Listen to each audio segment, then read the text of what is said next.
Hello and welcome to this match between rdwalsh and Dark Shadows. This is going to be Beard Force 1 against Tile Roomies. My name is Unknown Availability, and I am joined by Irritable Penguin. How you doing? All right. How about yourself here tonight? Excited for some randomizer? I absolutely am. This is actually one of my favorite weeks. I love Enemizer. Enemizer's like fantastic. They already started, so just to cover a few things real quick, everything is going to be randomized as far as the enemies are concerned. Now, the biggest thing that you need to know is bosses are all going to be full boss shuffle. That means you're going to see each boss in a different spot. Now, there are a couple of rules. For instance, Cold Stare, Vidi, Moldorm, Helmasaur, and Mothula are the 5 bosses that can appear in the Moldorm arenas. They cannot appear... any other ones cannot appear there. Trinex cannot be in Mothula's arena. Blind cannot be in Land Mode 2. But there is going to be the possibility of seeing 2 of 3 bosses. So, depending on where we go. Now, so far we've seen flippers pop up, and we got an early flippers there. I believe it was in Link's house. rdwalsh did go to the Hobo under the bridge, and we've got a typical starting route from Dark Shadows, going from the Sanctuary, going all the way through Lost Woods, going probably head right into Kakariko. As we can see, we have some Dark World enemies hanging out in the Lost Woods, so I believe the damage stays the same on the table, so these guys can hit really hard with these people in green mail.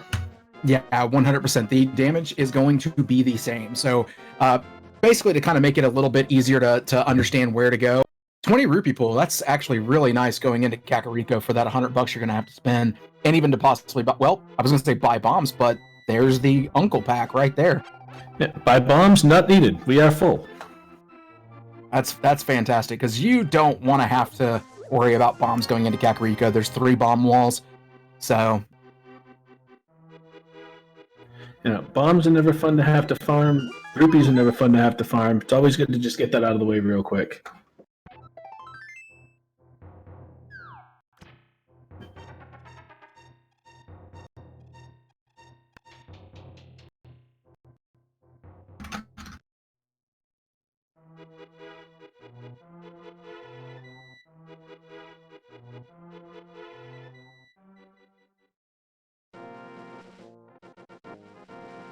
So we're about to get our first look at Blind's Hut here in a moment. We got a bunch of items down here, 1 behind the bombable wall, and I believe 5 up in the front.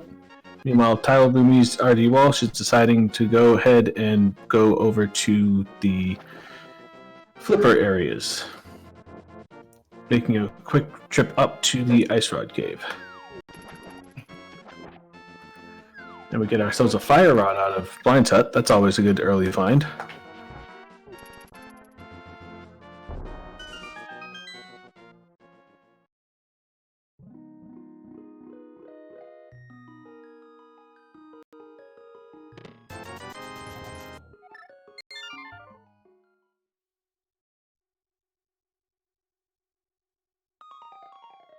Yeah, Fire Rod is a great weapon to find early, especially if you can fill up your magic. Kind of want to find half magic alongside of it. Now, it's interesting what you're seeing here. You're seeing a vast route difference. You've got Dark Shadows going the full Kakariko route. Finding the bombs, that's great. For some reason, rdwalsh decided to go the complete opposite direction, checking a few other things first, and going south to... I'm not exactly sure what exactly. I guess going from bottom to top, but saving and quitting and going the other direction. Now... Yeah, I think the early flippers there out of the house drove rdwalsh to think maybe something good could come out of that Ice Rod Cave area. Quick and easy to use a portal to get over there, get a couple of those checks out of the way, maybe get a leg up. Going down south probably to get the bombs that come out of the bushes down there on that 50-50, and now in Kakariko ready to pillage the place as Dark Shadows already basically is completed. Yeah, getting the boots is going to be fantastic from the top, but the thing that was weird about that is the 50-50 pulls didn't really matter. They had the 10 bomb drop. They went through Lost Woods and found that, and then saved and quit.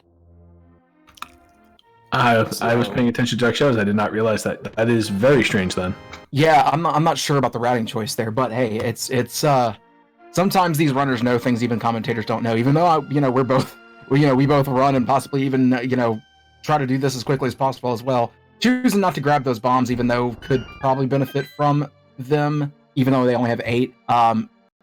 The mini Moldworm Cave is sometimes a real big pain whenever you don't have anything but bombs and even a fire rod, because if you have things that can dodge fast or things that may not die in one hit to the fire rod, or something that doesn't even die to fire rod, which is few and far between, it can be tough. So. Yeah, because we always think Mini Moldorm Cave is going to have Mini Moldorms, but we may see some Igors in there today. That's a very big possibility, which they can die to bombs, but it takes, I think, 3 or 4. It takes quite a few that you just... It's a pain.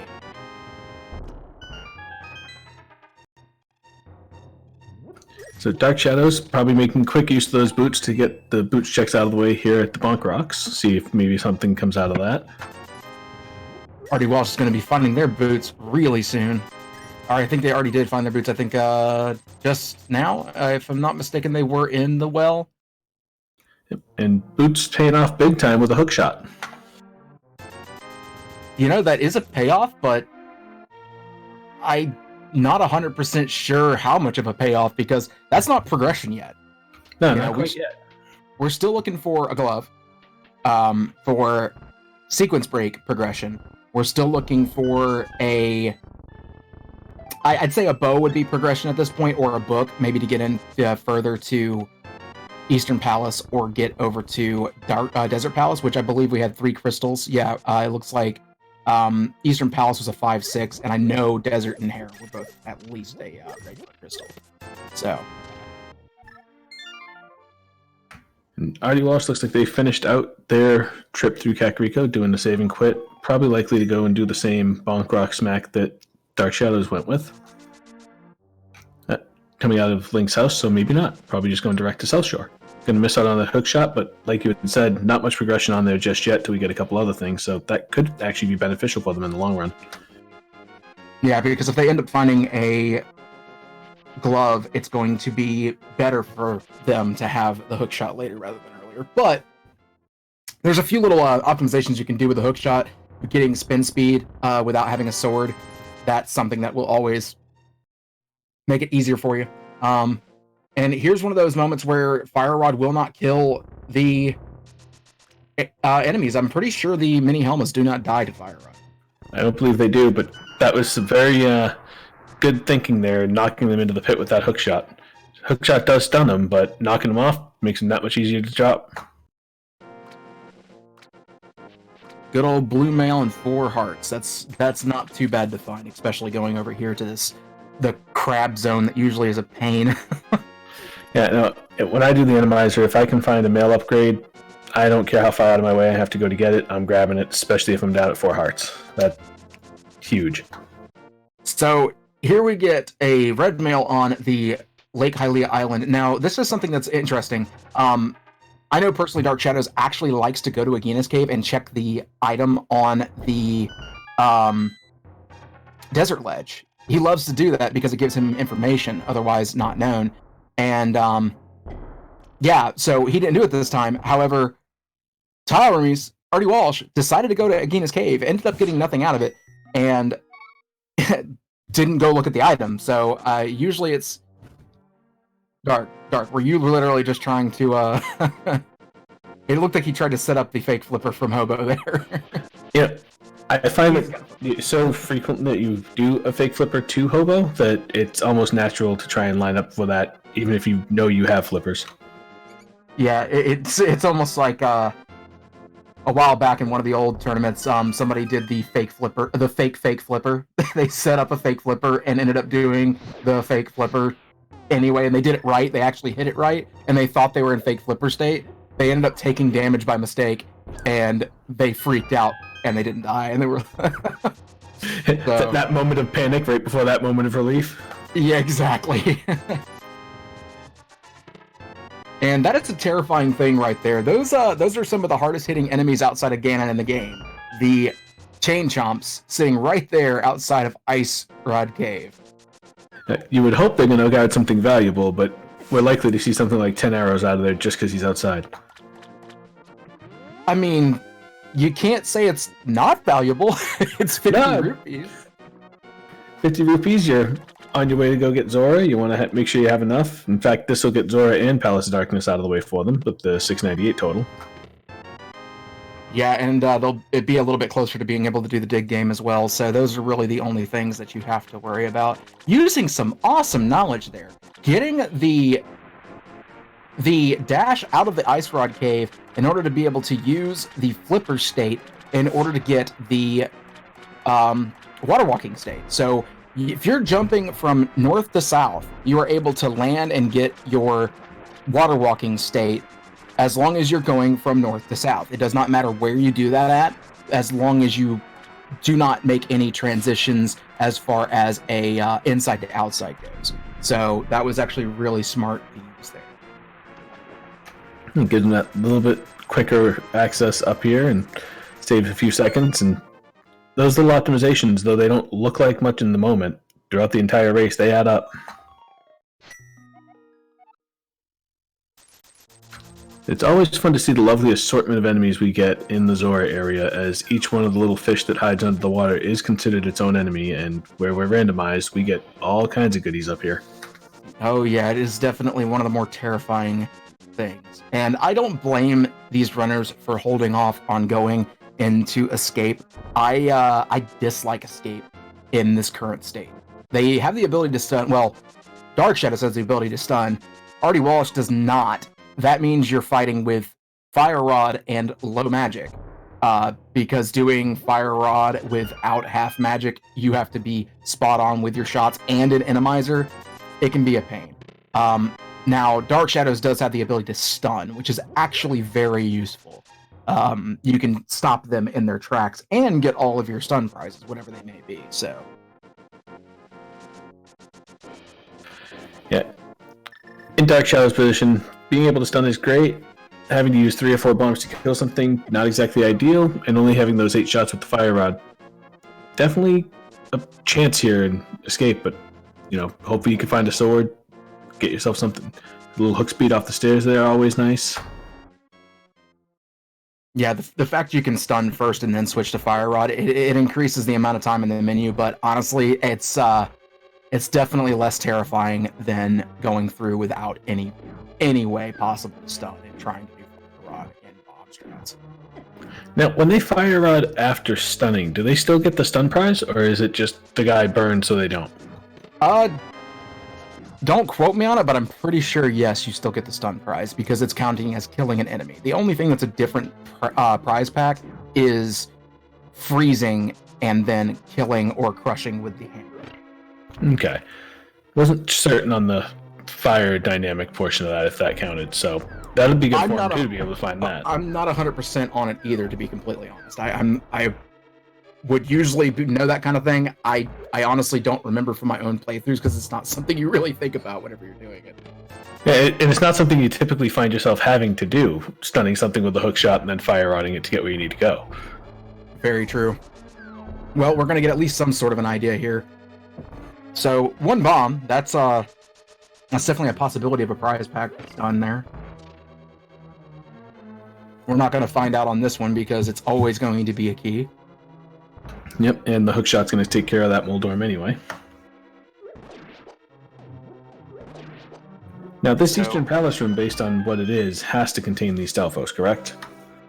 Yes, because they spawn based on your location and where you step in that room. They are not preset enemies.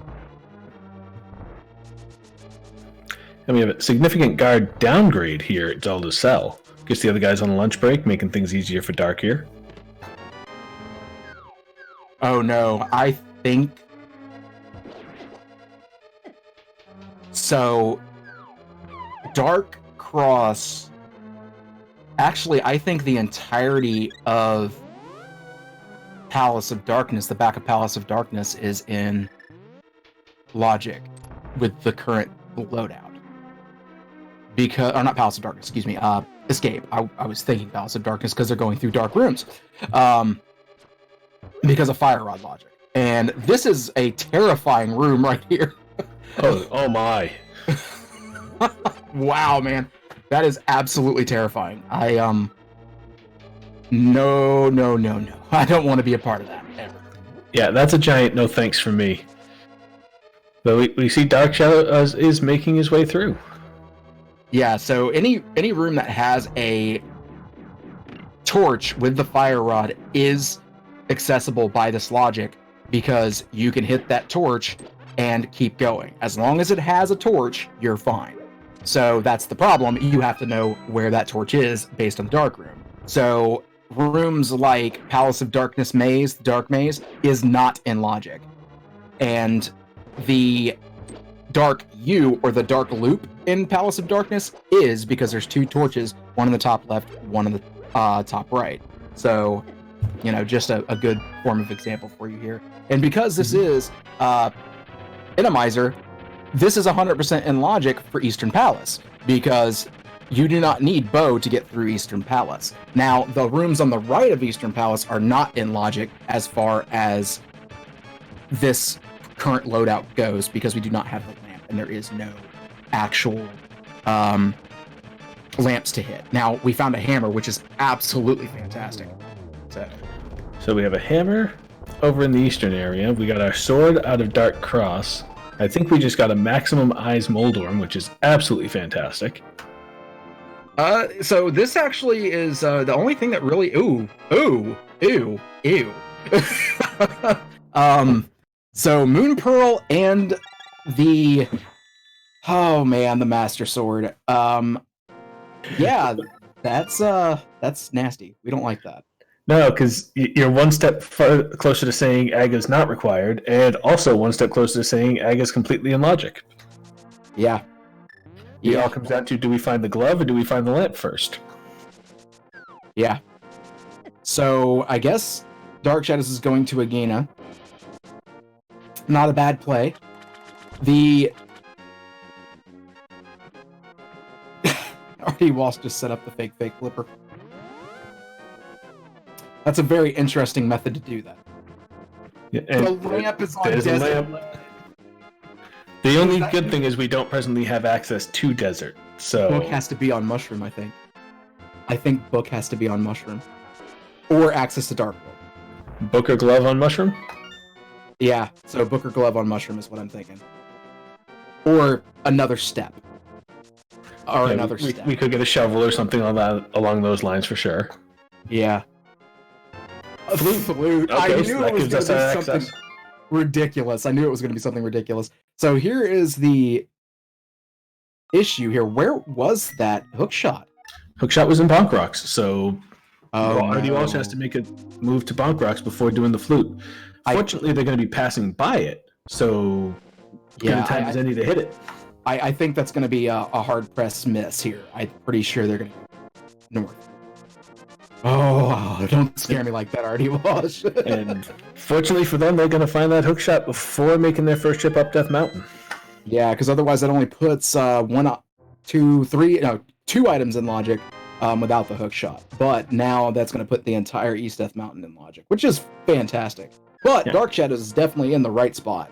Going to be pretty much making that. Now, here's the thing about Dark Shadows right now.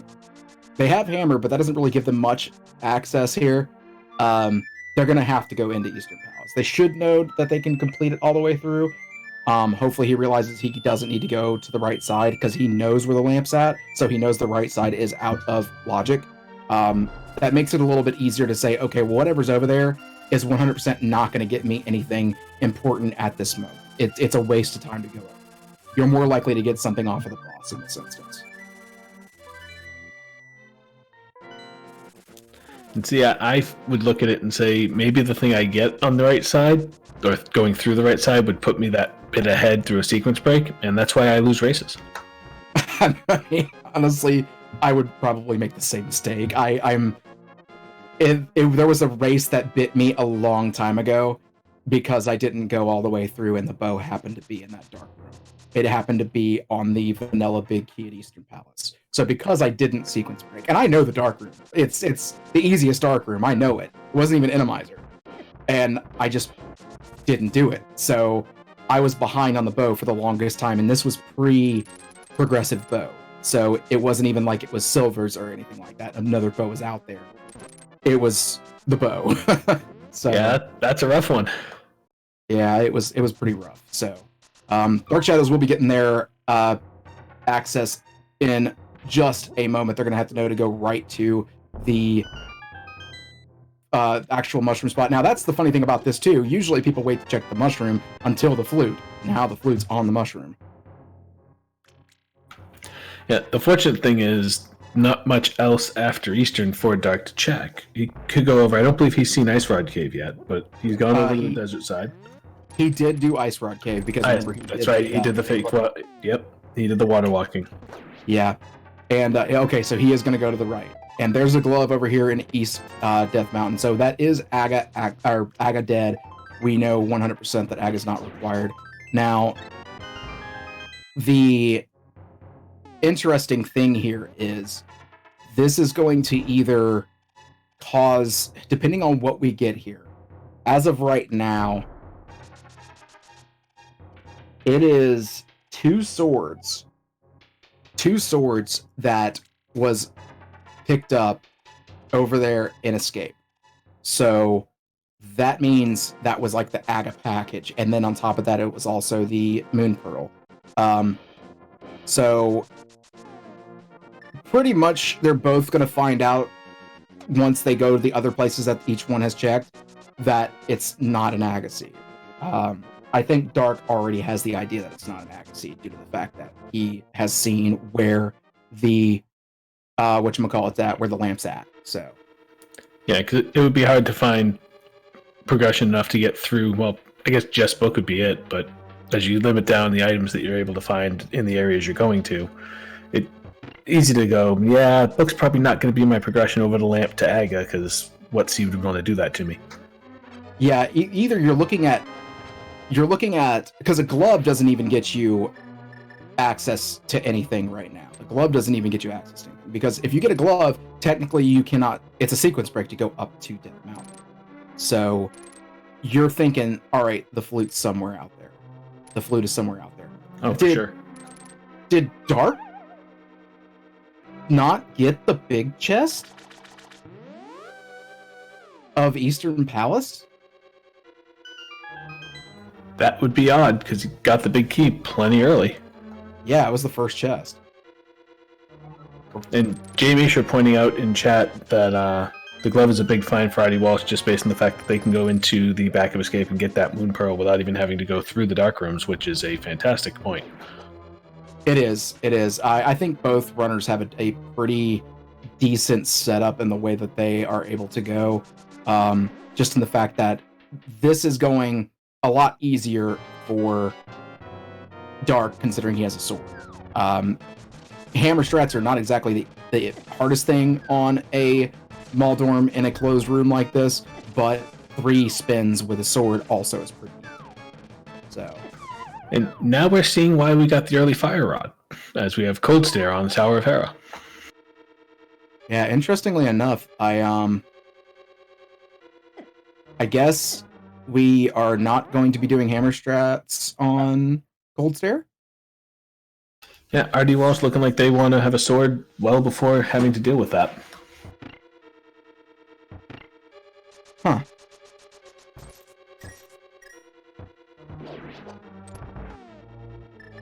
Deciding to go down and do the... They did Parapod, so they skipped quite a bit there, which is not a big deal at all. Well, they Harapotted with the big key, though, so they should have been able to hit the items. If they grab both those chests, they should know that down here and on Cold Stare are just map and compass. I'm guessing. Or maybe they're just thinking, okay, maybe it's an item in here. Maybe they only got one item and they're hoping they don't have to fight this boss at this moment. Even though it is a crystal, they can always come back whenever they have a better loadout. Oh, for sure. I mean, Cold Stare sitting up here, and if you know he's carrying a map or a compass, you may as well just save this one for the one before getting this tower. Yeah, that's not a bad move at all, especially because you're going to be better to go through all of these all at once. And Dark Shadows getting their flute right now. The benefit for Dark Shadows in this setup is they're going to go up to East Death Mountain, get their glove, and they're going to have immediate Dark World access. So they're not going to have to think, okay, well, I need to go wherever else they're going to be able to clear out up here, and he's going to probably even be able to finish out Gold Stare and get a second crystal. Now, that doesn't exactly put Dark Shadows ahead. I think it's going to put them about even, if I had to guess. Yeah, sticking up there and actually fighting Cold Stare is also going to eat a bunch of time with just having the Master Sword and the hammer, obviously, but no half magic. Your Fire Rod's only going to take off the shell. Having those holes in the ground, Cold Stare's going to be a bit difficult to corral. Correct. Wouldn't it be awesome though if you could just knock them off the sides and call it a day? I agree. And we have a Lionel in Spiral Cave. 2 Lionels. That's why game? Why? Stop it. No bueno. We don't like that. No. What is in? Oh. Interesting save and quit there. Well, it's seeming like rdwalsh is trying to avoid any kind of sequence break. Oh wait, it's not that big a deal because they haven't found their Moon Pearl yet. Yeah, they can. I was thinking Dark Shadows. Yeah, they can do. They can do Super Bunny Cave, but it's a why. It's kind of a why. Now they're also going to go over here and check King's Tomb, which is a very smart move, as well as coming right out of King's Tomb, going to be able to check the back of Escape, and probably never have to even set foot in the front of Escape unless they need that sword. If 2 swords are somewhere weird in Ganon's Tower, or just in a weird spot, and they're running around with only Fighter Sword, that can be pretty detrimental in the long run. It'll be interesting to see if they just quickly go right back up Death Mountain for the east side with the Titan's Mitts, or if they decide Village of Outcasts with a better density, just based on the fact that it's not that trek up the mountain again, and you get the other dungeons and such. It's a more appealing option. Yeah, it's an interesting call either way. Or if they decide to go front of Escape, because they know there's quite a few items in the, or well, I say quite a few. There's definitely two left over in the front. Yep. It looks like they're going to the front. No, they're gonna go here and then flute. Where are you headed? Where you going, gamer? Deciding. Wait. Are they? Okay, they're portaling. I was gonna say, are they doing a really early ice play? Because that would be super weird. That would. Oh, they did not sequence break. They did not sequence break. They did not grab Uncle. So they're going to check and see if Aga is required right now, because they also did not check the item in the Lumberjack. So they're going to get that knowledge now, and then they might end up doing their sequence break. Or not. rdwalsh must be heavily against sequence breaking. Never mind. As he goes into the dark area for the old man. Thank you for proving me wrong immediately. I'm okay with that. This dark room is not that rough. Like, these dark rooms are not rough at all with Enemizer, in all honesty, because they have enemies that just kind of get stuck in the wall, and most of the time, unless it's of course this seed where it gives you Lionels every time you turn around. So, all right, Dark Shadows did miss that bomb jump, but usually if you miss it once, go ahead and just make your way and go the other direction, unless you feel confident about getting it the second time. But no need to waste your time trying. Yeah, the time it takes to get back up and just walk around is about equivalent to trying to make that second and sometimes even third jump.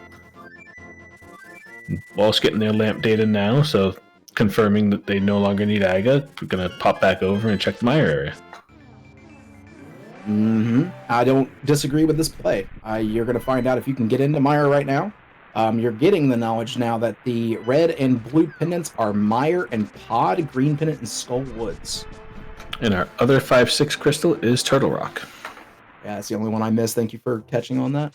Not a And big shout outs to Cool Papa Bell 2282 for doing the tracking right now. We want to give them a very big thank you for that. That's a very thankless job, as well as Math Girl 718 for doing restream duties over here on the Link to the Past Rando League channel. We do thank you both. Dark Shadows look like they're opting also to do the Harapot here. Walsh back on the mountain, probably just for fluting purposes, getting a quick heal. Yep.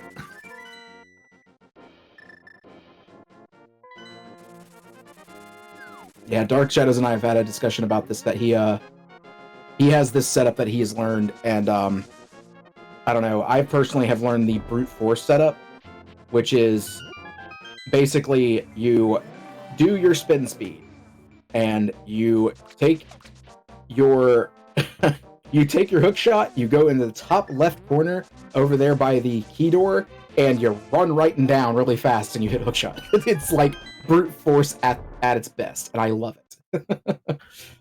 That sounds like a method I'll have to try, because my typical Herapod is walking up the stairs.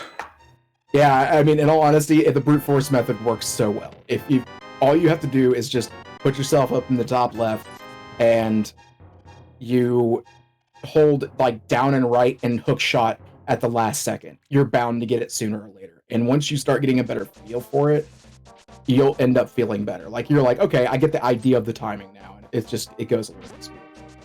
Mm-hmm. Right. Dark Shadows did open the 2 chests up top.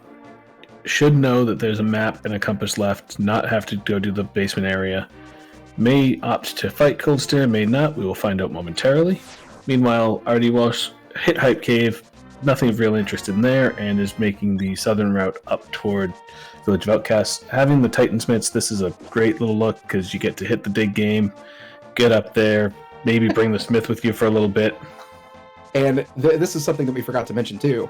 Bombos. Bombos helps a lot. Bombos, I forgot that they had picked that up so early. Yeah.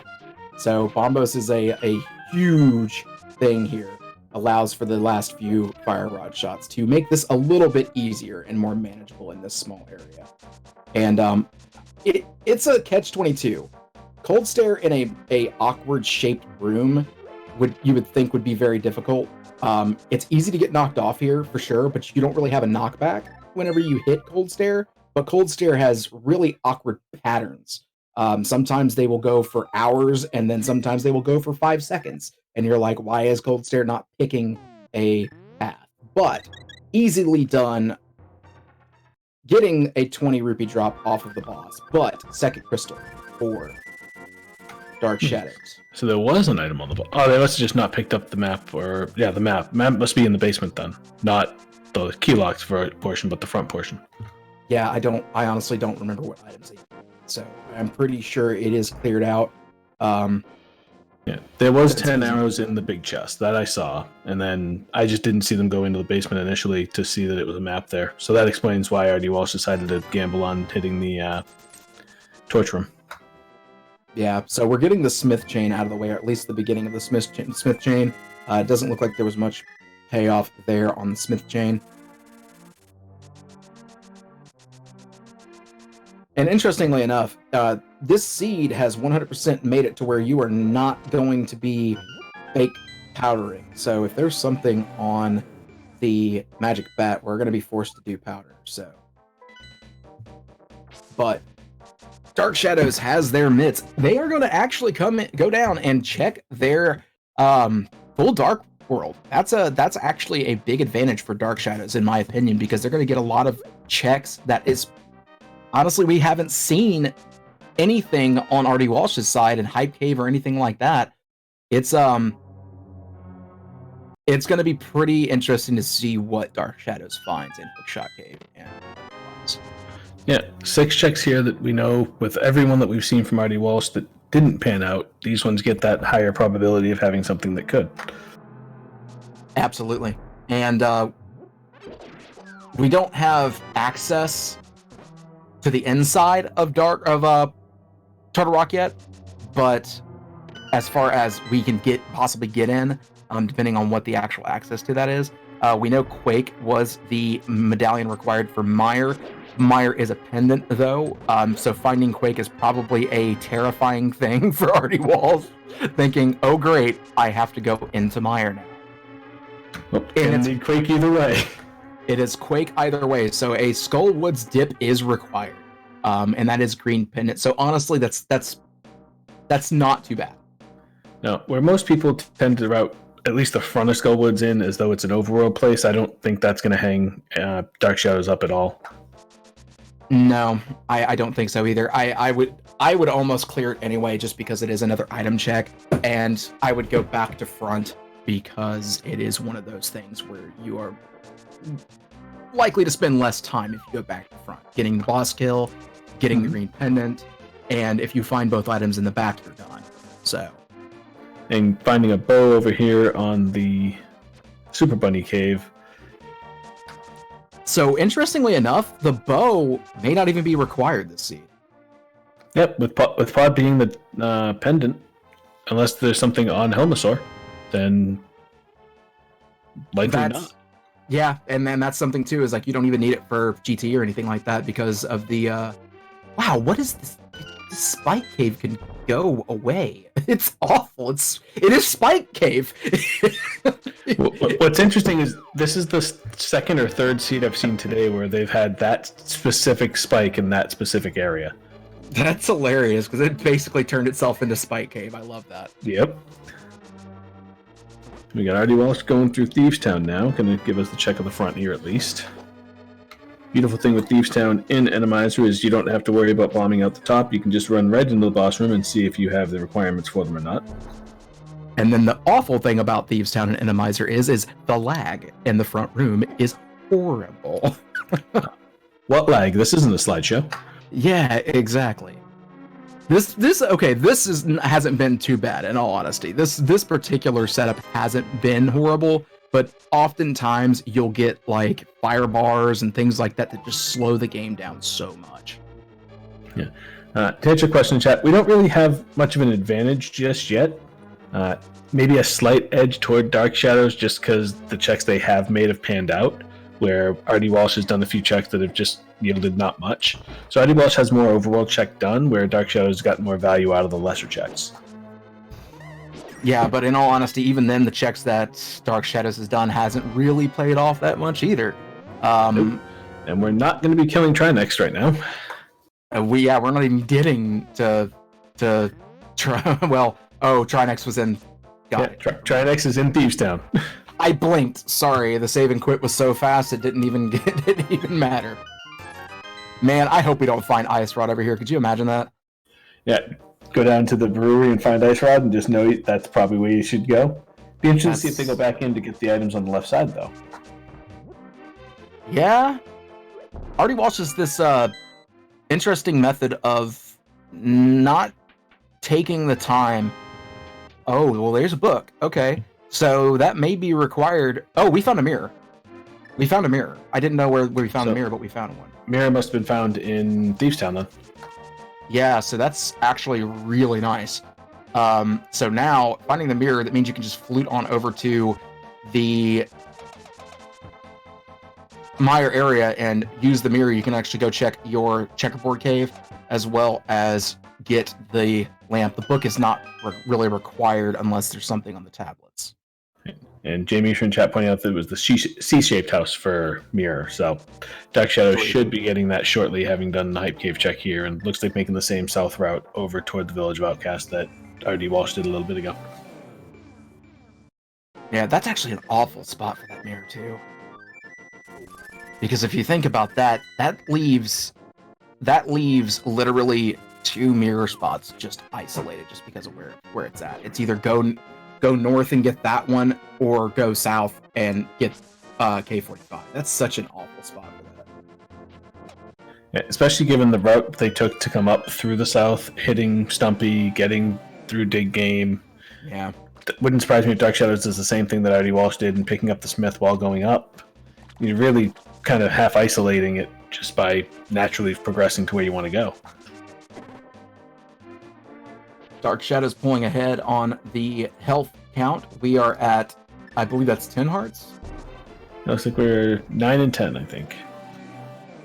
rdwalsh doing one of the nifty tricks of, but I don't know really what to call it. I guess it's Phantom.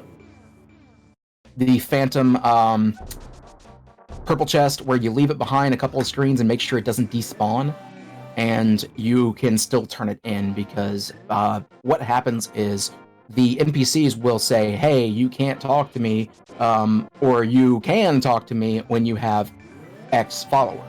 A good example of that would be the Dig Game. If you have the Smith with you, or if you have the chest with you, hey, you have a follower, I don't accept payouts or something like that, they will stop you. So that's why even if you leave it in another screen, you have to despawn it in order to be able to go to the dig game. Same thing for the locksmith. So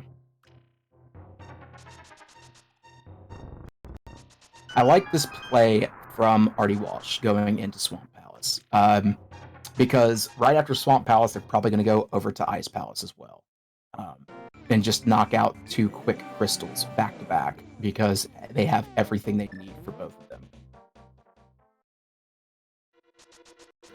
Yeah, because Ice Palace could logically be Samaria locked, but bomb jumping, maybe no, we can't see Icebreaker without Samaria, so. Yeah, that is a new thing for the council to have decided that some of these new glitches that have been found, the Icebreaker where you can go over to the spot where the vanilla big key is, you can actually push yourself through that wall and route it a little bit differently if you have the proper setup, as well as a few other notable glitches have been approved. So we may actually see one here in Swamp if rdwalsh decides to do the diver down to try and save a few seconds in getting into those flooded rooms down in the basement, or to save some time getting over toward the left side if they decide to do that in this go. Yeah, I know for a fact that Dark Shadows was practicing, so if they decide to do that, that'll be cool to see. I personally don't even know the first way to set that up. I know the basics of it, where you place a bomb and you screen transition as it blows up, and that gives you enough time to be able to go do a setup to be able to get the key without that. So Dark Shadows taking a death, deciding to death warp instead of mirror or save and quit. I wonder, okay, they're just stepping right out. They're not even worried about anything else. So going straight up to Skull Woods as well. Never mind. Okay, so they're going to get some knowledge out of the bumper. Nope. Looks like maybe they are doing Skull Woods, just going in from the right side. Yeah, not a bad idea. I wonder if he does what I was discussing earlier. Nope, gonna go in from the front here, and we'll find their Quake shortly. So that's actually really good for them. So we're deciding to go straight north first, and I guess it's going to be a matter of, do I have to? If I don't want to. Yeah, no, absolutely. Yeah, after you go. So rdwalsh getting into Swamp here. Looks like they're not going the diver down side to get into the flooded room. Going to go ahead and flip the switch, so we won't get to see that trick here, at least from rdwalsh today.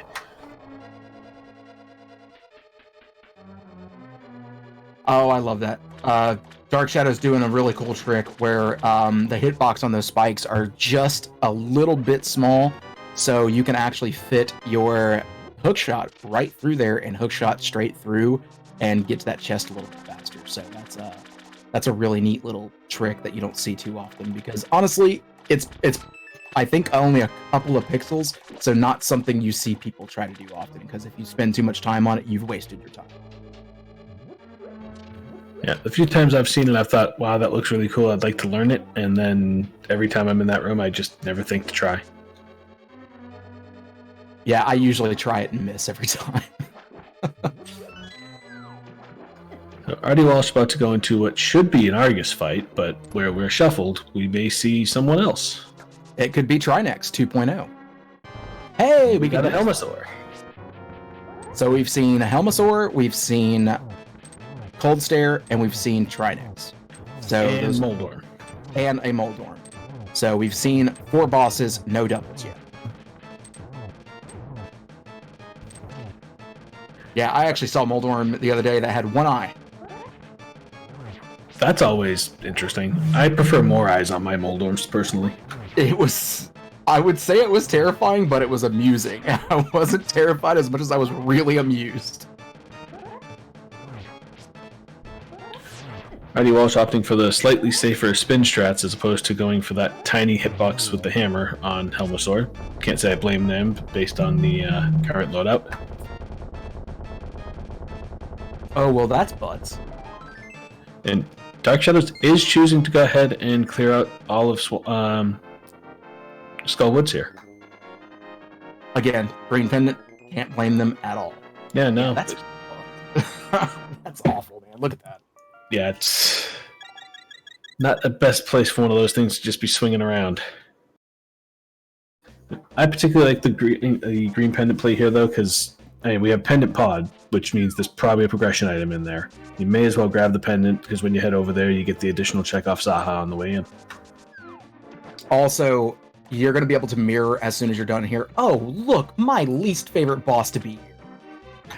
I love watching this one, just because it's always fun to see you have to kill 7 or 12 different Armos because of the teleportation features of this room and the sequence in which they move about.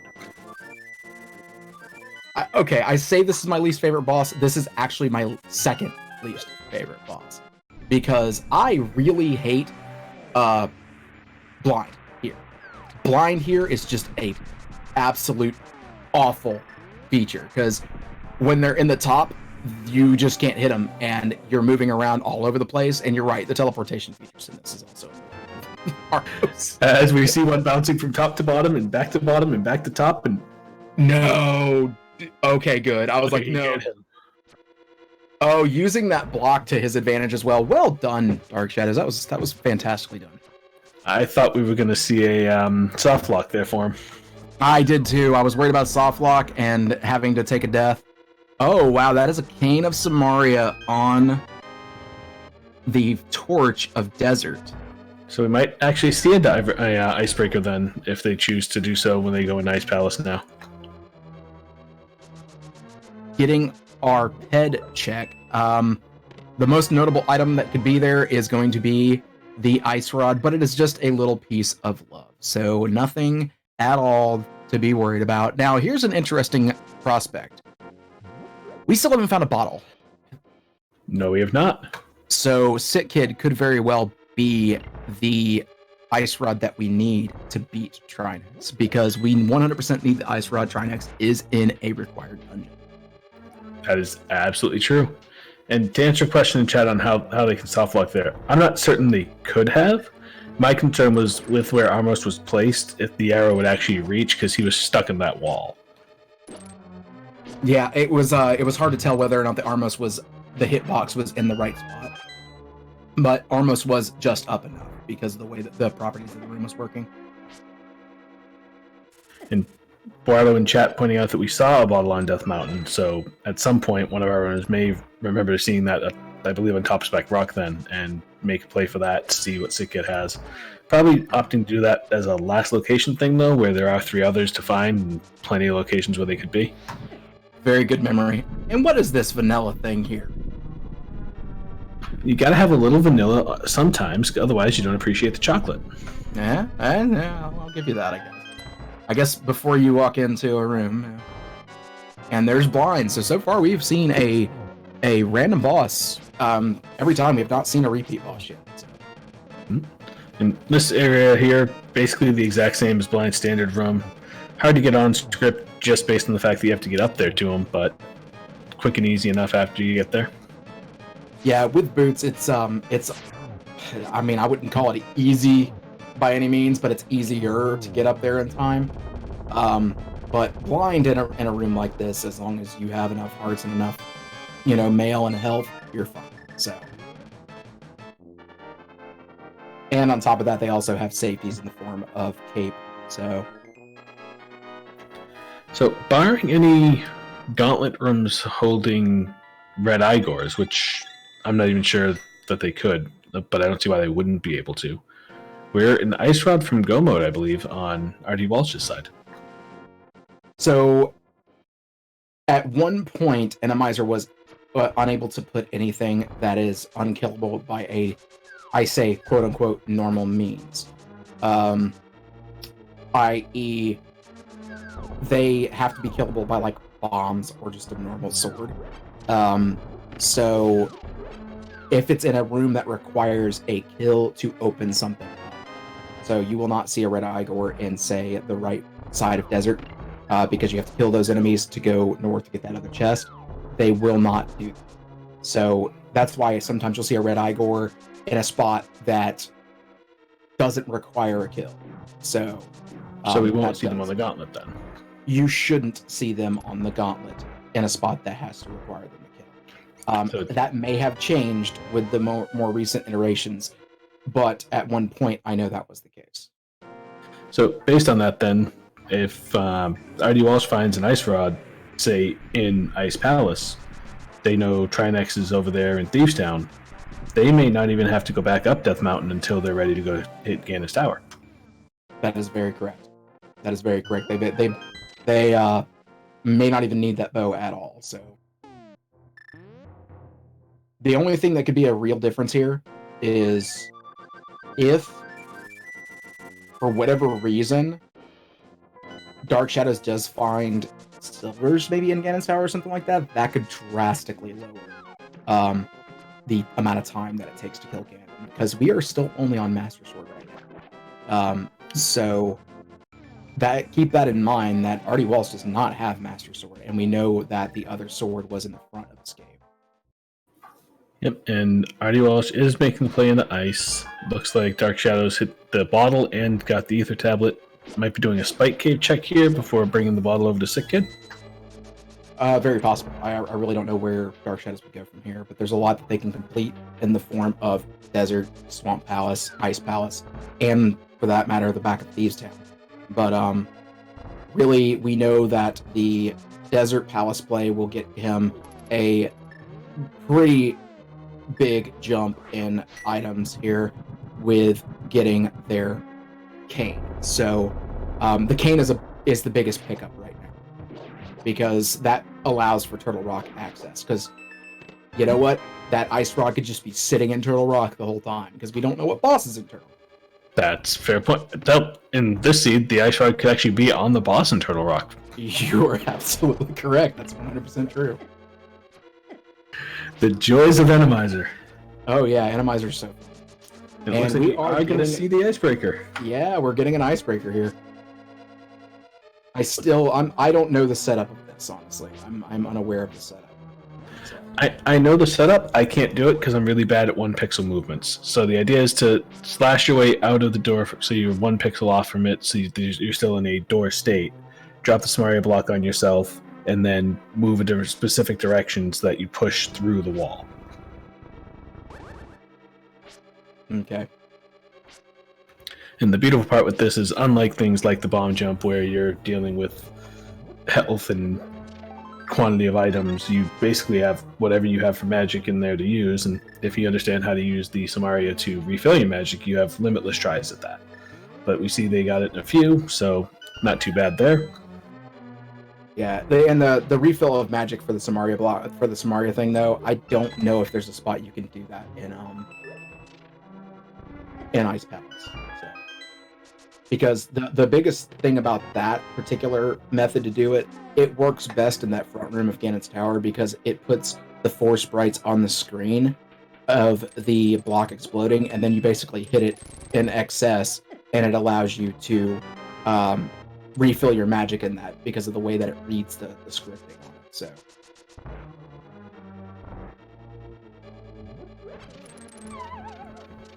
Yeah. Maybe the room that they went through to get into the room to do the icebreaker, but that would depend on how many of the enemies they left alive, I suppose.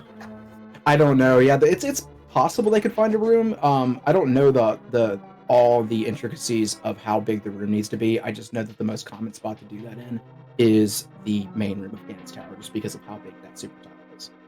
Oh, for sure. And there's the Ice Rod and Ice Palace. So that is a sumptive go mode. Because, again, based on my knowledge of actually, no. We have no mode in this instance because we need a sword. So. We need a sword, and rdwalsh presumably will check Super Bunny Cave on the way up into Turtle Rock and Tower of Hera again to get that bow. So once they find a sword, then we're essentially in go mode, but they just don't realize it yet. Yeah. And it just depends on where another sword may be located. And it comes down to really, if those swords are just in places that you otherwise wouldn't go, or you really wouldn't think to go, wow, it's like a race to see who can walk faster. And see, I would gamble here absolutely that there's going to be at least one sword in Giannis Tower, just based on the fact that you haven't seen one, you've been through a number of dungeons already, you're only on the one sword. It's very likely that there's going to be one in there, at least from rdwalsh's perspective. We know that the chances are lowered by the fact that we have one on Dark Shadows just from that Dark Cross room. Of course, and that is that's a very interesting like thing to think about here, because here's another thing too. With the fact that we already know where two swords are at, one of which rdwalsh has, taking a death, that's actually a really rough death to take, because Ice Palace is not a short one to go back through. Even with the and you know, we're in a loadout that's just like, it's so tough if you die, because you're like, where am I going to go next? But that is now pretty much a second boss that they've just left unbeaten. So now Dark Shadows is going to grab their next set of checks in the form of Dark Palace. I do not believe they're going to be heading into Misery Mire unless they absolutely. But something to think about, we have all of Pod, which is a lot of items. We have Misery Mire, which is 2 items, a significant amount less. Both of which could hold swords.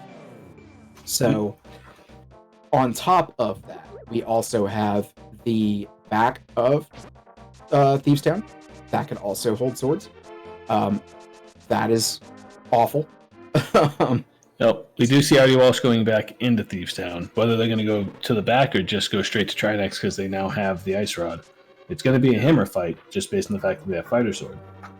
I mean, in all honesty, hammer fight Trinex isn't that tough. I don't mind a hammer fight Trinex. I actually hate hammer fight Vitreous more than hammer fight Trinex. I would agree with that 100%. So at least with Trinex, you know you're getting immobile pieces to hit a couple of times. You're getting tempered sword damage, so you know the rhythm, because you typically would fight Trinex with a tempered sword, and that's what we're going to see here.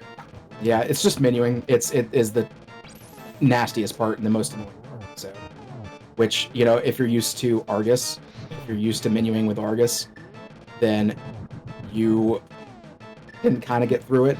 And this is something that you will see happen from time to time too, where you will get players who will do most of the hits on the fire head and go ahead and go over to the ice head, so that there is no ice. But here's the funny thing about ice head in these rooms. They do not leave ice on the ground, because there is no tiles for them to actually ice up. So you are actually 100% safe in that. So we just have a muscle memory thing going on here for rdwalsh with that. Pretty much. And Dark Shadow's getting his wonderful cane and half magic out of Desert Palace. Oh, rdwalsh, you got one more hit. Don't. Okay, good job. Got him. Dark Shadow's going to hit the back, kill blind quickly here at Desert Palace. Still, no, we would be evened out with the crystal count, because we're a swamp and a Hera swap different. Yeah, pretty much. So this is going to put it at 3 and 4. Yeah. rdwalsh just grabbed his additional one there, so yeah, that will keep him ahead. The difference is the green pendant on Dark Shadows. So they killed the Skullwards, but I don't know if they've even checked Sahasrah yet, which that's usually a check you're probably not going to do until close to the end, just like doing the Sick Kid, which I don't think they did yet. I wouldn't go over with the green pendant to Sahasrah until I was deciding I was making a play into Pod, and at this point, based on the items and where they've found them, there's a good chance Dark Shadows is not going to make that play unless he chooses to do so prior to going over into Ice Palace. Yeah, that's not a bad time to go do it. It's just a little bit out of the way, but there is a pretty easy way to get it. But considering you have the flute, you're probably not going that far. No, so rdwalsh. will they be checking that tablet after beating Old Stair up here? If I recall, the tablet didn't have much of anything on it, though. No, not at all. Yeah, rdwalsh is doing the method I was talking about. I say it looks like the brute force form here.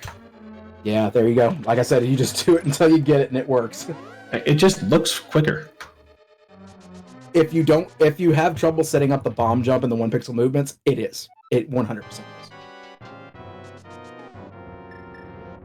I think it's quicker to get more comfortable with. But once you're able to get the pixel movements in that setup, it may be faster to do the bomb setup. I don't know. I couldn't tell.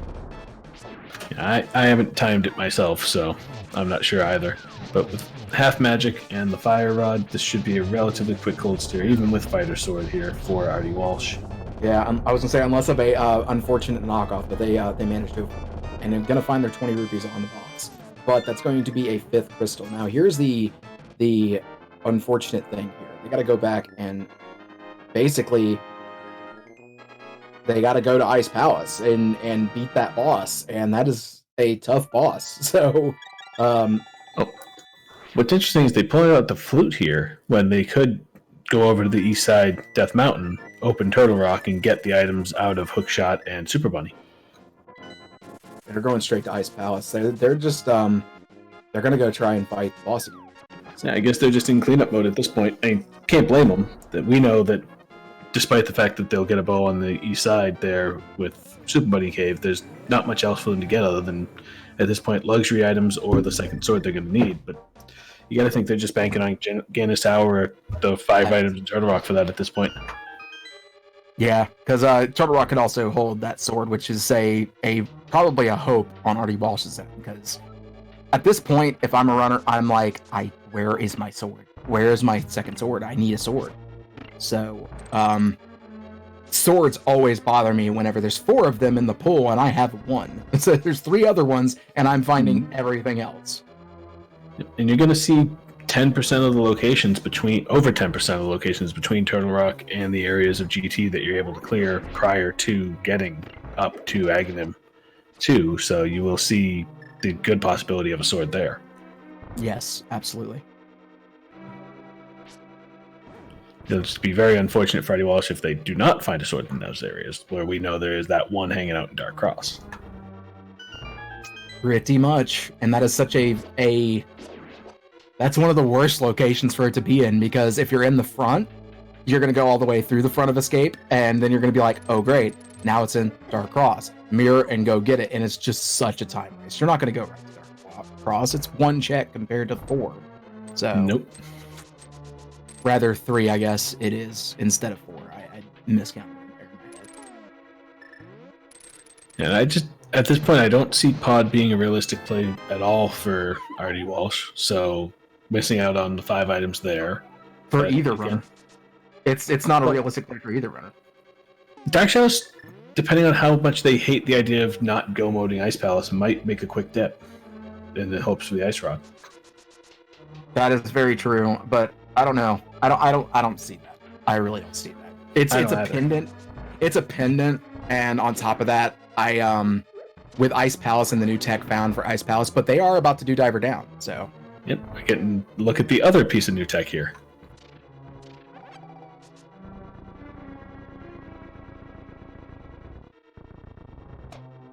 And again, I actually do not know the setup for this, so I'm not 100% sure about the setup for this. I've only seen the bomb setup for it. I've not seen the Samaria setup for it. Hey, they got it. Well done. So I think just by watching him do that, I probably could perform that same setup. I said that about Icebreaker and spent a half hour trying and then gave up. From that, it looks like just, making sure that you're able to still jump into the water and placing the Samaria block just far enough. And, oh no, down to 1 health, but that red potion being a very valuable pickup.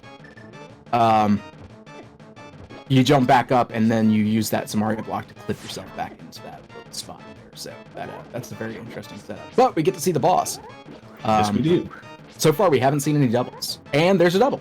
No, wait, no, just kidding. No, this is Helmer Sword from the one. Yeah, we've already seen this on rdwalsh's side. You know, as a commentator, it's easy to forget.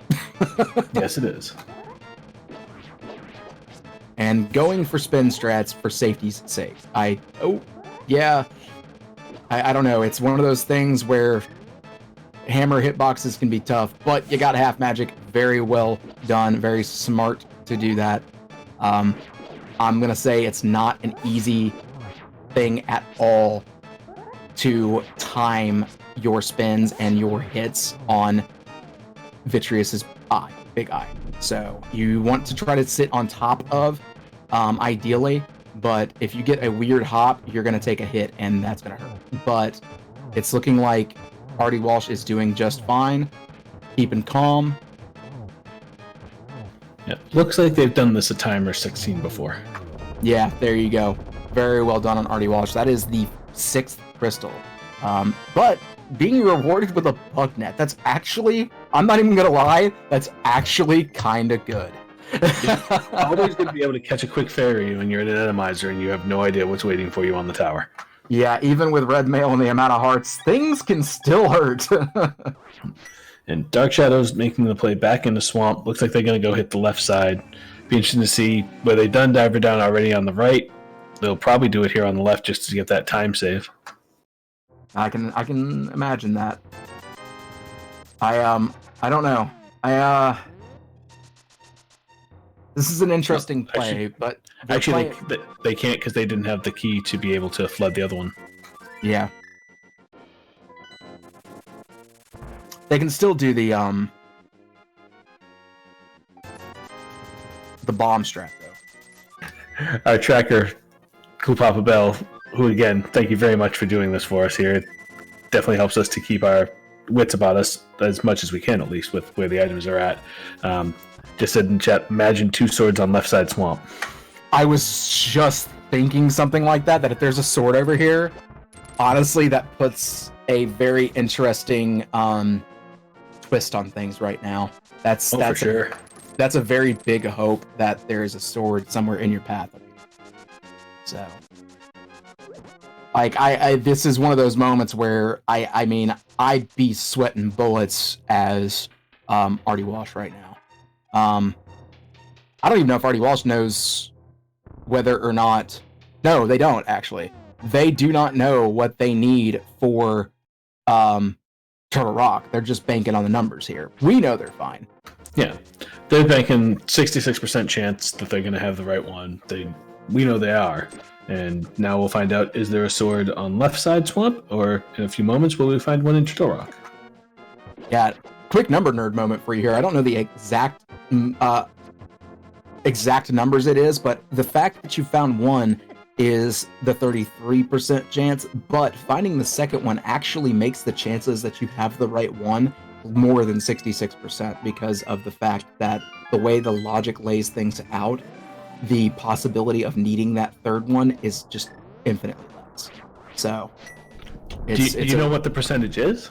I have no idea. I do not know the percentage. I do not know the exact numbers of that. I just know, discussing that with somebody before, that because of the way that is set up and the way it's done, because of the way the randomizer is done, it's how it's going to make it a lesser percentage. It's definitely not a 33% whatever in that instance, because of the fact that you've done checked so many points, and if you do not have that by that point, then it's just less likely. It's one of those things where I think it's almost 15% at that point that you don't have the right one.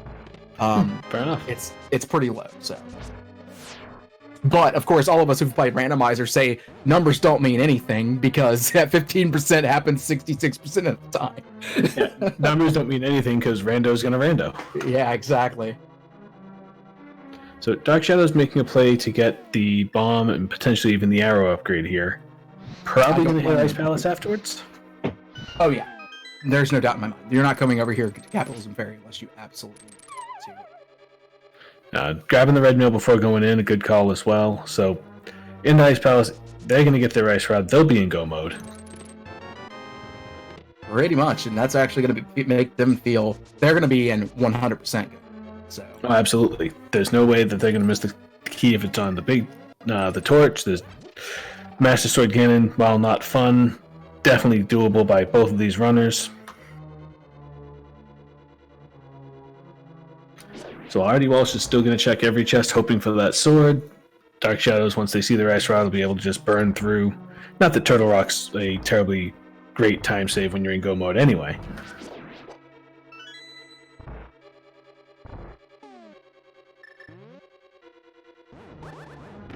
I think Mathcrow put it perfectly on the numbers piece. He said the old 50-50-90 rule. That makes total sense to me. Yeah, pretty much. And of course, you know, they say 37% of all percentages are made up on the spot. Absolutely. And we're going to get another look at the icebreaker here from Dark Shadows. I know for a fact he's been practicing a lot of these glitches. Matter of fact, that he practiced it in a practice race with me. There you go. Yeah, and if you didn't know, I am a part of the Beard Force One. I've been trying to keep this as unbiased as possible. I am not a biased commentator, even though, you know, he's a good friend of mine, as well as you know, other people that I run with. I'm also good friends with like Siberian Bull and Dark Red 12, other runners as well in this particular competition. It's a lot of fun. You can have your bias. That's fine. Go Beard Force One. I'll provide the unbiased portion, as I'm not actually on the team. Hey, no, that's not. It is a pride moment of me that I provide as much unbiased commentary as possible. As much as I do want Dark Shadows to win, I'm not going to be upset by rdwalsh winning, because I like good games, and so far this has been an amazing run by both of these runners. They've been doing really good routing choices on both ends, just proving that rando is one of those things where there is no right way to play, and there's really no wrong way to play either. Your routing can make a big difference, but at the same time, you can make all the right choices and still lose. So, because we've seen nothing but divergence from both of these runners this entire time, and yet still they're both making significant progress with each check they're making. Oh, that is such an butts place for a freaking. This is, again, the second seed I've seen today where we've had one of those spikes in that exact spot. Those spikes, there's two, man, the big spikes love being in pod on the bridge. Yes, they do. Oh my lord, don't they? I hate it so much. It happens every time to me. I see that and go, alright, I'm coming back with the cape. Never mind. I try to set up a bomb jump every time too, because I'm just like, I want to bomb past it, but I never set it up in the right spot, and I always get bodied by it. Right. So we have an anti-fairy, a Beamos, and a Pokey so far on the Dark Maze here in Turtle Rock. Beamos is rude. Oh, okay, never mind. It's not as rude. I thought it was going to be more rude if it knocked you off. If it knocked you off, that'd have been rude. Oh, that'd have been really rude. But I just liked seeing the Pokey bounce up and down like it was going to do something, even though it can't move. Interesting play here. Yeah, not choosing Laser Bridge. Fighter Sword and not going for 4 checks. Has to be banking on that GT having a sword piece. Yeah, wow, that's a really interesting play. And not even going for the safety. Did they catch a fairy at some point? I missed if they did that. I don't think they did. Because that's a very interesting play. 4.5 hearts. Okay, so we found our first double. Now I'm sure we found our first double. And saying they bought a blue potion and seeing it just there in the menu, so they'll be all right here with the Helmasaur fight with that.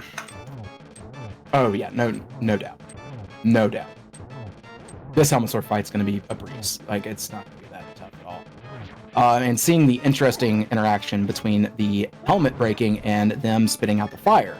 If you break the helmet as they're spitting out the fire and it is still coming onto screen or still on screen, you can actually despawn the fire.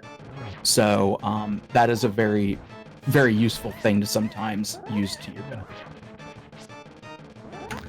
Question in chat of, do the rods hurt helmless Helmasaur? I've never actually tried. No, they do not. You need to hit the cape first, Dark Shadows. The immunity helps when you're running through the enemies. Yes. This fight's going to be way easier for Dark Shadows. Now he needs to wait. Has a red potion still. They have not used it. So I'm going to be using the lack of fluid to their benefit to avoid the eyes and spin to win. Excuse me. And real quick, we did just pick up the 7th crystal here from rdwalsh, so we'll be heading to Ganon's Tower shortly. I believe that there's a big key guessing game we play. Yes, there is. There are 22 locations in Ganon's Tower. One of them is going to have the big key. So put your guesses in chat, 1 through 22, and we will give you praise and love if you get it correctly. Now, here's a secondary game that has nothing to do with the big key guessing game. Is there a sword in Ganon's Tower? If you think there's a sword as your second number, well, actually, don't. Say a location, not a number, just so that way if there's a bot, I honestly don't know. I didn't see a bot or anything. We started the bot. Okay, yeah, don't put another number in chat. Put a location, a worded location where you think that's going to be. And we can go from there. But Dark Shadows is in go mode at 116-ish. We'll say 115, actually, because I missed calling that earlier when I got their ice rod. I was zoning out, I guess, and looking at rdwalsh's side, like praying, seeing if there was a sword. But they're going to go grab their 6th crystal. So they are behind, but how much? It's a matter of is there a sword somewhere in Ganon's Tower? Yeah, because if there's no sword in Ganon's Tower, I would say they're pretty well ahead. If there is a sword, though, definitely behind. And they're gonna get silvers out of Ganon's Tower if they decide to hit the are. They do. They go Hope Room first. So yeah, they're gonna get silvers at least. Which interestingly enough, rdwalsh did not hit Super Bunny Cave. No. Wow. Very interesting. Hit their alternative spike cave. Yes. But didn't hit Super Bunny Cave. Very interesting choice here. But I get it. You want to check as many locations as you can, but you don't want to not check some locations. Like it's one of those things where it's like I don't want to sit here and take all my time checking these locations knowing Ganon's Tower's got all these spots. But how often is it that Ganon's Tower is just absolute empty? There's nothing in there. There's not even anything worth looking for. Yeah, so it's a rare sight to see nothing of value in some way in Ganon's Tower. I mean, just the sheer number of checks you have, you're gonna sit there and think you're gonna find something. And the small spike that's usually in that location getting replaced by a big spike. So. And here's another thing too. You're going through Ganon's Tower, usually you're hoping for the earliest big key possible. But in this instance, really not. You're like, give me 22, just give me a sword. Yeah, you gotta be in here thinking, they have a sword. It has to be a check I haven't checked. Let me find the key in the last possible place so they have to spend the exact same amount of time in GT as I do, and I get a sword along the way. Now, you're hoping that your opponent is in the same spot. You're hoping 100% that the opponent is looking for a sword as well, hoping that your lack of checks didn't give them a sword, as well as give them some sort of leg up to you. Because everything was along the way. Nothing was really out of the way here. The only things out of the way I could argue was the second sword, actually. Yeah, the one sword in Dark Cross is probably the only one where, and that's just based on the timing of finding the Power Glove. It was kind of an out-of-the-way check, but Dark Shadows, with the routing they chose, did not get the Power Glove that early and made that check. Yeah, and that's, again, and I would not say rdwalsh made incorrect plays by any means necessary. No, not at all. They're the first one in GT. Exactly. So they're banking on being able to skip a lot of checks. Their ground covered is definitely less than Dark Shadows. Dark Shadows completed Skullwoods. And again, Pod has a lot of items. Turtle Rock came up empty. GT is coming up empty. There's actually a good chance that it's not. It's looking more and more like it's not in GT.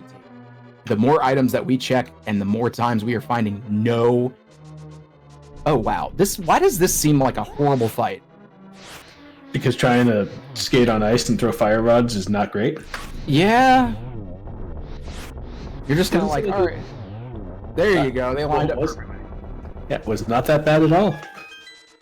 Hey, The you gotta lineup think at with, the end was nice. yes. You gotta think with silver arrows, it might be a little easier, but even then, probably not. Ether, big key, 20 rupees. So right side, are they going just straight up? Oh no. Oh! they're banking on not being any right side too. This is becoming... Oh man. They have to feel like they're behind at this point. I would be terrified. I can't lie, I would be terrified. And I believe that key was in chest 16, as they went Hope Room, full left, got it in the second to last one. I believe that sounds right. So 7. Yeah, so 16. No, wait. Yes, Yeah, that 16. is absolutely correct. 16. And look at that, I win. Oh, wow, yeah. No one gets 16, and I always get 17. I guess 11. On honest. All right, more commentary, honesty. I don't have chat. Fair enough. I don't. I've been really playing off you right now. Fair enough. Cool Papa Bell is making a very good point in why RD Walsh may feel behind. They did have to nope out of 2 bosses that they should have been able to kill, theoretically, based on where the items were for them at certain points and what they had. And they're in a technical non-go mode. They are not in go mode right now. That is exactly what has me going. Yikes! Oh no, they do not have a berry. Yeah, I don't think they do. Going back to the bottom. Now, do you take time to go check the right for a sword now? Guess not. I mean, considering what RD Walsh already did, no. They already went up there. You don't take the time to go to the right for a sword. You go up, go ahead and defeat Aga 2, and you just gotta keep going with your gut. You gotta keep going with what you're going with and just hope that you find a sword along the way. You don't skip a single check on the way up, though. Yeah, no, you're getting every chest you have here.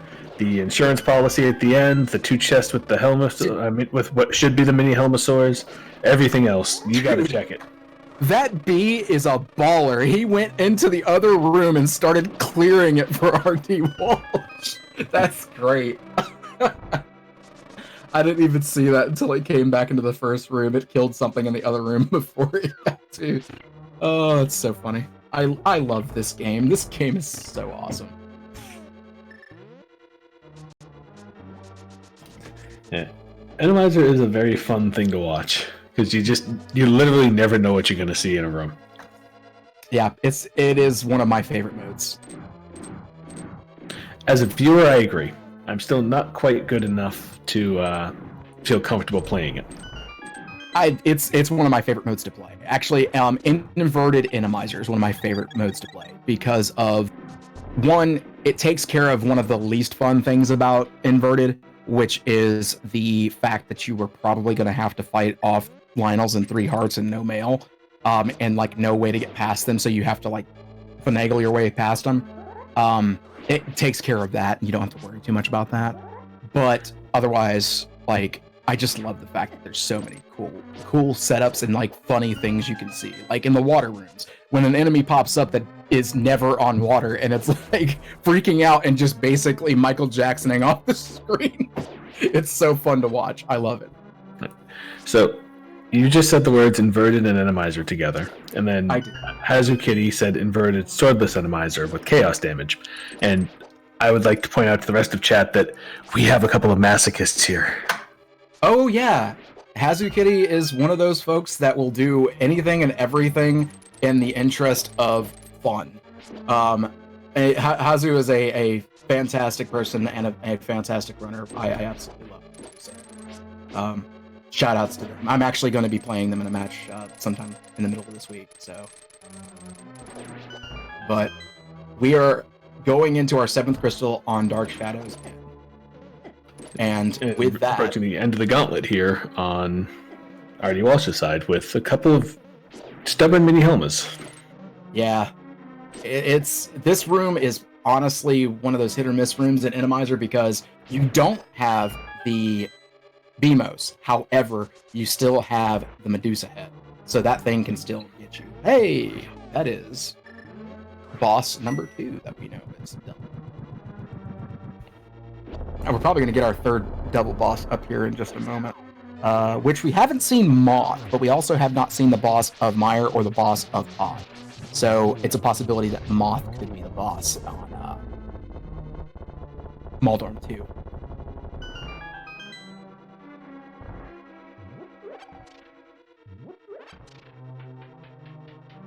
And with that, that is Dark Shadow's 7th crystal. They're going to be heading into Ganon's Tower in Go mode. And we have not gotten to the chest portion of the gauntlet on rdwalsh's end. So it's coming down to the last pretty much 4 checks. So yeah, not good odds with just 4 chests there. And I like opting for the bombos here in what should be the 2 most fun rooms in the game, but with Enemizer, it just ruins that. I would say the most satisfying rooms.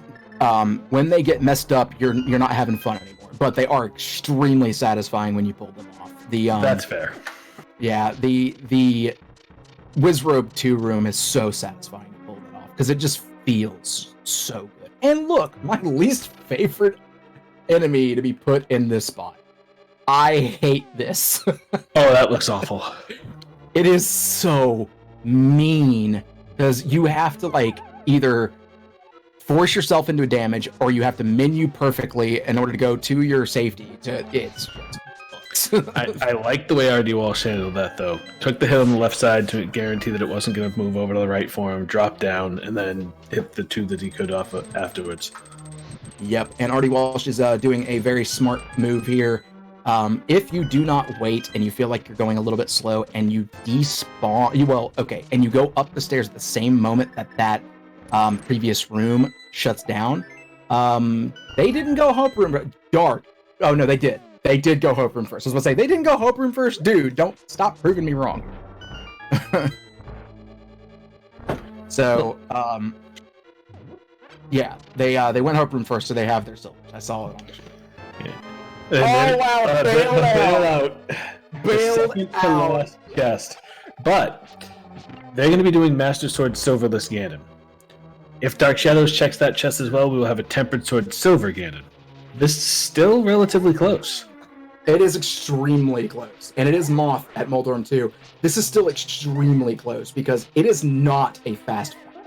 It is not a fast fight getting through Ganon with Master Sword. It is a slow and honestly agonizing fight. And if you are on your nerves right now, which I can feel like rdwalsh is, now I'm checking this chest. I'm not even going to lie to you. I'm checking this last chest. There's no way I'm not.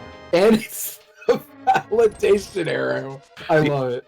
I checked that chest regardless, just for the fact that if you die at Aga 2, which some of us do, that chest will not despawn if you have it open, where it will not be there for you to just grab when you decide to come back up and make your second attempt at Aga. So for me, that chest is the insurance policy to make sure I don't have to fight Maldorn 2 twice. Absolutely. That is a good safety policy to have if you're going in with low health and things like that. Wow, really nice setup to start, but I don't know if more than 1 or 2 of those counted just because of how that landed. Yeah, the speed with which those landed, it wouldn't surprise me if it was 1, possibly 2.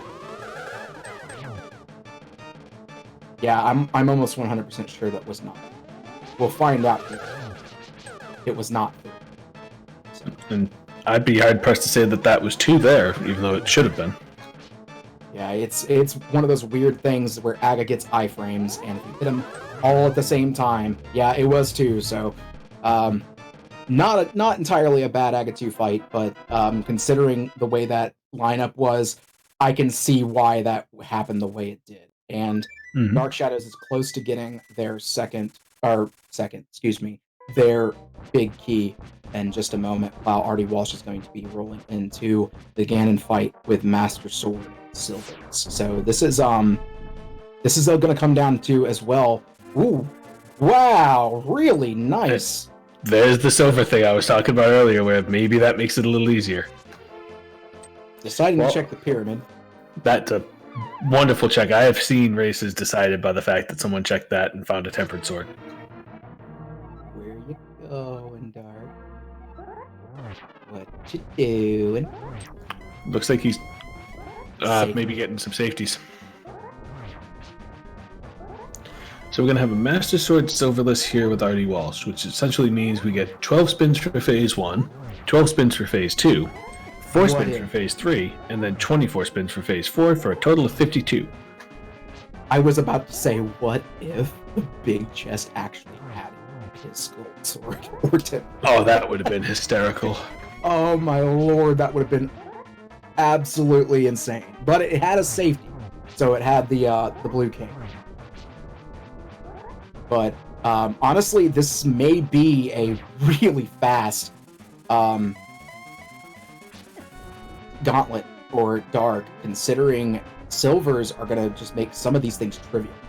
So, but we are in Phase 2 at least, but we only have 2 hearts, so we're going to end up needing to use... Oh no! And they did not catch a fairy, so that is a game over. But they start right back on top of the pyramid, so they can just drop right back down. But I can imagine having only 7 hearts, you take, what is it? I think, is it 3 hearts of damage from the fire bats, and a hug gives you 4 with red mail? Yeah, I believe that's correct. And opting to drop right back in and start the fight up again. Definitely playing with a certain sense of reckless abandon that I can't help but admire. It's nerves. I can tell you 100% it is nerves. I can't blame them for being nervous, because you just found your last sword, and you got to be thinking to yourself, okay, did my opponent have 2 swords and that was their tempered? Did my opponent find silver? Like, in this point, you had until the very second to last check you possibly could do going up the tower. And you just died on Ganon. And you just died, and you died on 2 previous bosses. There's a lot that's just making you feel uncomfortable, and that plays a huge part in this game. For sure. It's just like normal sports in that regard, that like you can have a terrifying moment of like, I'm not sure what to do here. So, all right, deciding to switch to the hook shot and going to try to take a safer measure here. Gonna have to dodge these bats. Ooh. In Phase 3, but couldn't get the first hit, so are we gonna get more? Alright, there you go. So RD will probably be getting him into Phase 4 right around the time that Dark Shadows finishes up with, I guess, Cold Stare 2? Maybe. Just depending.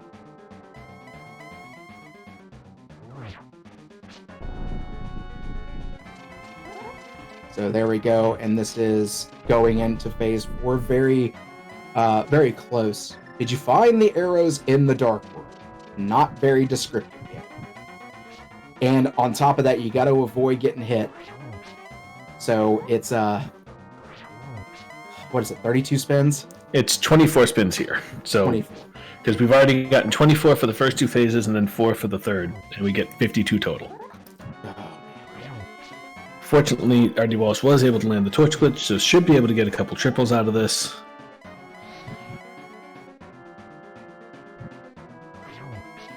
And doing this, I believe, now with no potions, as they did have to use their blue one right before going into the final chest, as there was that spike that would have given the guaranteed single heart of damage when they had 1 heart. Yeah, they cannot take a hit, so they have to be very careful with this.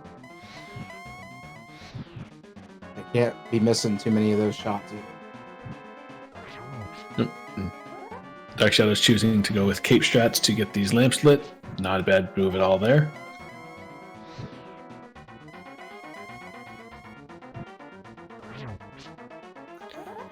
Gotta start thinking on rdwalsh's side, at what point do you stop using the fire rod and start just going with the lamp and accepting 2 hits instead? I don't know. Unless he does still have a back pocket potion we don't remember. I don't know. I don't have an answer. I really don't. That right there looks like it was a costly miss on that one. I probably would have used my potion by now if I had it. Oh, you would have to. Okay, going with the lamp. So we're getting really close with... Okay, this is going to be a tempered sword. Yep. Tempered and Ganon. Silvers versus the rest of Phase 4 Master Sword. I think just based on how many hits we've seen, RD Walsh still has this if they get through this without issue. But it's real close. It really is. It takes one misstep. And there it is. Okay. There you go. Now I just got to walk through the door.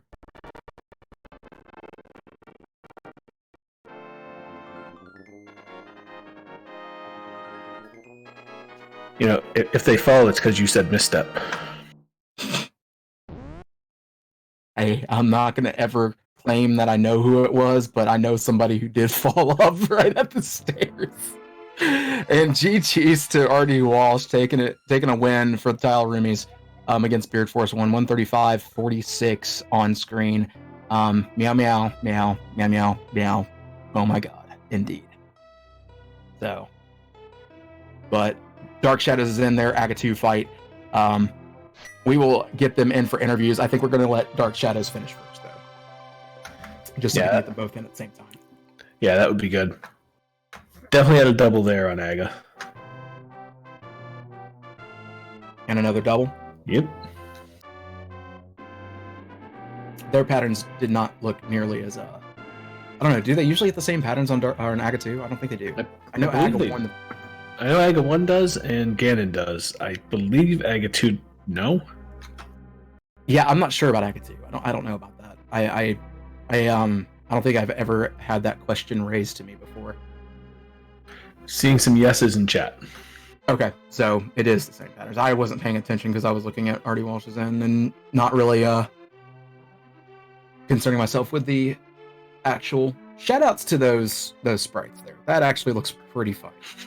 This right here is probably the best part of Enemizer. The fact that clearly you have failed and the enemies have taken over. You just like to think you've won. Exactly. They've possessed the bodies of all the townspeople. Quite literally, if you notice. And go ahead.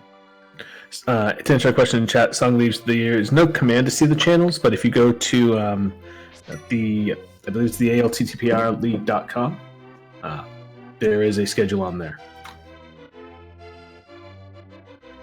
Yeah, as well as the Discord. If you jump into the Discord, you can also see schedules and if you also feel like volunteering and things like that, we're always happy to have volunteers along with us, more commentary, more trackers, things like that. Definitely give a shout out to the mods on the Discord and we can set y'all up with that. So, oh no, silver is my one weakness. And if this would have been any closer, if Dark Shadows probably wouldn't have cleared Skull Woods, this would have been neck and neck and may have been the difference between silvers and, Yeah, oh, for sure. It wasn't too, and yeah, Jamie should point out Left Side Swamp and Skull were definitely the difference there. Yeah, either one of dropping either one of those was definitely the difference, hands down. So neither of them went into Mire or Pod. Neither one of those were required dips. But with a time of 138.42 and some change, they just didn't hit their timer at this right time. GG's to Dark Shadows. We have both the winner, RD Walsh, and Dark Shadows joining us. RD Walsh, GG. Congratulations, walking away with a win against my teammate, Dark Shadows. I don't like you. Goodbye. No, kidding. Later, I guess. Thanks for the GGs. No, for real though. GG's and well done. How much were you sweating up Ganon's tower? A whole bunch. I can see Jamie Sure in the chat kind of ripping me over some of the skips I made. I wish I had done Compass Room at least before going up the tower, but I don't know. I knew I had at least the Pyramid Peak after GT and I had the Fortress up there, but oh man, that's exactly what you want to do in Enemizer. Do everything with Spider Sword forever. You don't need other swords in Enemizer. Who needs safety?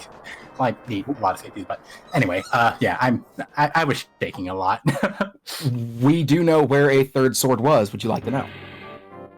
Where was it? Front of Escape. It was actually in the Dark Cross of Escape. huh, interesting. Yeah, Dark Shadows got that. So,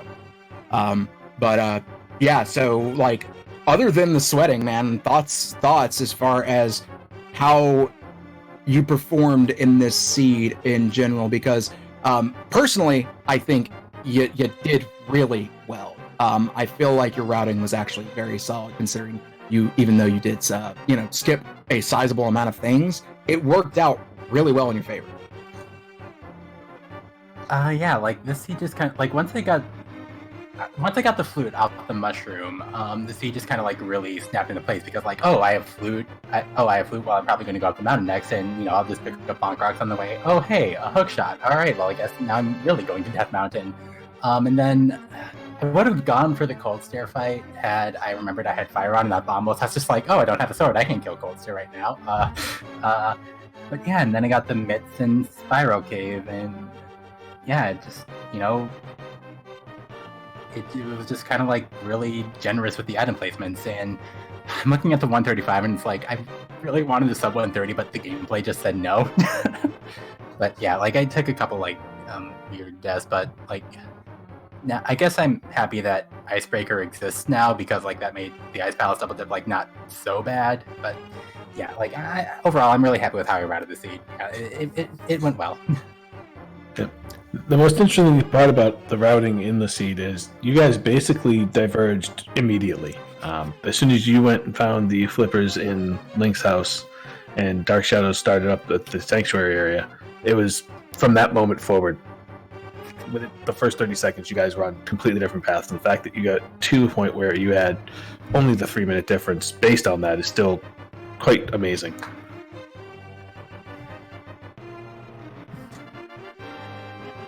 So, over to Dark Shadows, I know you were probably feeling pretty good for most of this. Your routing was pretty good. The pretty generic question, I dislike having to ask this, but what do you think you would have done differently coming into this? Kind of with that foreknowledge. Well, one thing that bugged me a little bit toward the end is I couldn't get those block clips. I was it was eating my hookshot inputs to just clip through those blocks for some reason. That kind of messed with me, but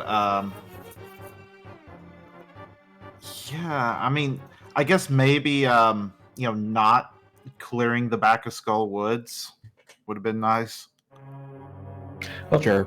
I gotta imagine with the Skullwoods thing, because I saw you clearing the back Skullwoods. I thought it was a fantastic idea, because Pendant Pod generally has some kind of progression in it, at least.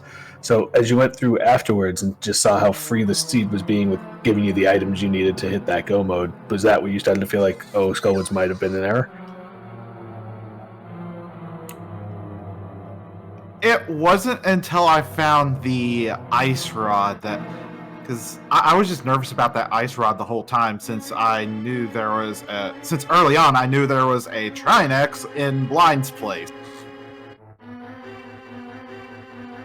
Yeah, I think we're about 36 minutes or so into the seed when we realized Ice Rod was go mode. Yeah, Ice Rod ended up being go mode for you, Dark Shadows, but go mode was the literal last sword available on Ganon's tower for rdwalsh. So, I will say too that the Silver's RD was actually in Super Bunny Cave. Yeah, I saw chat saying that like when I came in. Yeah, I contemplated going up Super Bunny, but I kind of felt that like T-Rock going to T-Rock had a little more value, and like Super Bunny, I don't know, I was in go mode. I was just trying to like, go as fast as I could, and like it just kind of made more sense to like do Turtle Rock if I didn't get a sword in any of the chests in Turtle Rock that I was going to check. Just do Hookshot Cave, and then Super Bunny is like a little bit too slow, and I had the 27 checks in Ganon's tower, and one of them's got to have a sword, right? Never been burned by that before. As the further you went, you're like, one of them has to have a sword, right? Exactly. So, yeah. I'm kind of surprised that you didn't get that bow earlier, because like my first trip to the mountain, I did like when I did Spiral Cave, got my mitts, then I immediately just said, okay, I'll just go ahead and do Super Bunny and Hookshot Cave while I'm here. Well, that was the thing with the immediate divergence at the beginning. RD Walsh's first trip up the mountain, there was no Moon Pearl. Oh. Yeah, no Moon Pearl. And honestly, RD Walsh, I think the only true sequence break RD Walsh did was getting Old Man. That's it. That's the only sequence break that RD Walsh actually did. So by this point, I kind of blank a little bit about what I've done on this seed. How much? You said RD Walsh didn't do a lot of sequence breaking. How much did I do again? Oh man, I know you didn't really do a whole bunch yourself because the seed wasn't going to let you. You went up and I think you did your mountain without flute, if I'm not mistaken. If you, no, I did flute. I had flute. You did flute. Okay, I'm not 100% sure. Both gloves were on the mountain, so there was no way you could do that this seed. Yeah, you were like routing with the intention of doing sequence breaking. So like your sequence breaks really weren't that much. Like this seed kind of avoided y'all having to do sequence breaks. You did the right side of Eastern Palace when you didn't have to do that. You checked that. But otherwise, like sequence break wise, you didn't do much sequence breaking at all because all of the checks that you did in Escape were all within sequence because of the lamps and fire rod. So pretty much that's it. But how about that lamp location though? Yeah, it was a pretty rough location for sure. It's like, wow, okay, cool. Thank you for telling me I don't need Aga. I will say GG's again to RD Walsh. Congrats on taking out one of our team members, and GG's to you as well, Dark Shadows. Good job keeping that a close race. Irritable Penguin, you want to close us out? Sure. I will say I think this is so far the quickest Animagier seed we've seen today. So fantastic running, fantastic riding from both of you there. It was an absolute joy to watch. Big shout outs again to Papa Bell, our tracker, who was hitting the keys and making sure that we were able to quickly glance at the screen and know where everything was as far as what we needed and what our runners here had. Fun race to watch, great race to commentate, and I'm looking forward to the next one. All right, so thank you everybody, and thank you again, Mathco, for doing the restreams, and thank you, runners. Give both of these wonderful, wonderful folks a follow. That is RD Walsh and DarkShadows59. Folks, once again, have a great Rando League, and stick around. There's plenty of stuff going on, both on SG as well as over here at the Rando League channels. So, have a great day. Yes. In fact, right now we have on Speed Gaming 3 a race between, I'm going to butcher this name, Ovidius Nasu and Kyong. And then at 9:10 we have Drunk Future Self and Flip Heel. And that will close out the races for today. And that second one will be on the ALTTBR League 2. All right, have a wonderful week, folks.